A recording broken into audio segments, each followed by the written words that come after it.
Yo, what's up mga katabang? Welcome back uli sa aking YouTube channel at welcome back uli sa aking bagong content ngayon. So ayun mga katabang, nandito na naman po ako at meron na naman po tayong i-update na isang biyahe. At ito pong i-update natin ay advance.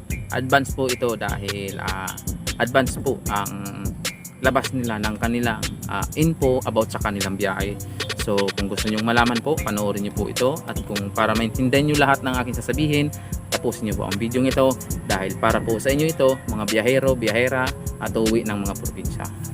So ayun mga katabang, welcome back ulit at nandito naman si Pasamok TV upang maghatid sa inyo ng panibagong information about sa biyahe natin patungong probinsya, Visayas man yan, Mindanao. So what's up mga katabang?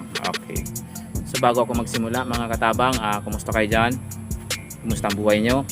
Kumusta ang inyong dala ng inyong mga sarili? Dahil may COVID pa rin tayo, di ba? So mag-ingat lagi, mag-face mask. So ako ngayon wala akong face mask dahil wala naman akong kasama mga tao, nandito ako sa amin. So yun mga katabang, bago tayo magsimula, mag-intro muna tayo.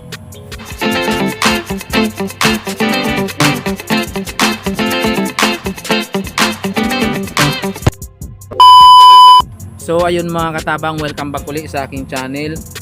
Ang i-update pa natin ngayon ay ito po yung para sa buwan ng Abril. So ito po ang nilabas ni DLTV para sa buwan ng Abril para sa kanilang biyahe. At ito po yung detalye na kanilang inilabas, biyaheng Bicol, Visayas at Mindanao. So ito po, sisimulan ko na. Advance booking for April 22 is available na po ngayon sa mga babiyahe po ng Abril. So ito po yung mga lugar na may biyahe sila.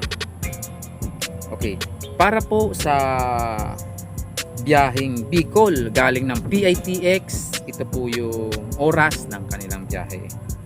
PITX to Bulan 5 PM, PITX to Gubat 4 PM, PITX to Matnog 5 PM. Okay, PITX to Naga 6 PM at 7:30 PM at 8 PM. Okay, malinaw po. Para po 'yan sa update sa buwan ng Abril. So, galing naman po ng Bicol to PITX,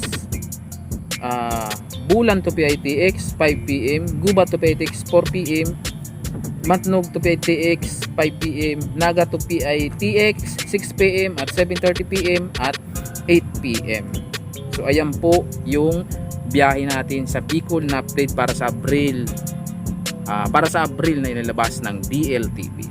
So para naman po sa Manila to Visayas, Manila LRT Buendia Street Turbina. Okay.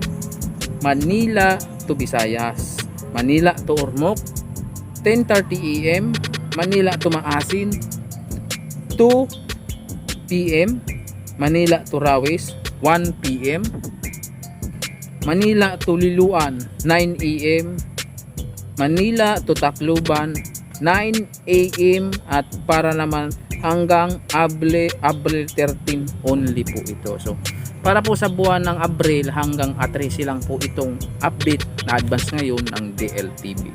Sana po ay nakuha nyo ng maayos.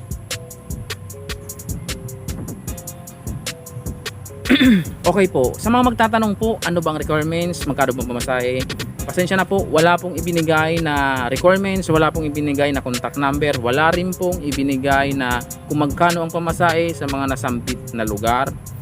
Ang malinaw lang po dito, kung magbubuk po kayo sa DLTV, pumunta lang po kayo sa www.dltv.ph. Ayan po, pumunta po kayo dyan para sa inyong booking advance para sa buwan ng Abril. Ayan po yung bago nating update sa DLTV. At maraming salamat po sa mga nanonood at sana po nakapagbigayan na naman ako ng panibagong information about sa biyahe. At sana po masin nyo rin ang video ito at mag-ingay ko lagi. Maikli lang ang video ito dahil maikli lang po ang information na aking in-update ngayon. So ayun, ako'y magpapasalamat, ako'y magpapaalam na maraming salamat po sa mga nanonood sa video ito at mag-ingay kayo lagi dahil may pandemic pa rin. Bye bye na. Ingat kayo lagi.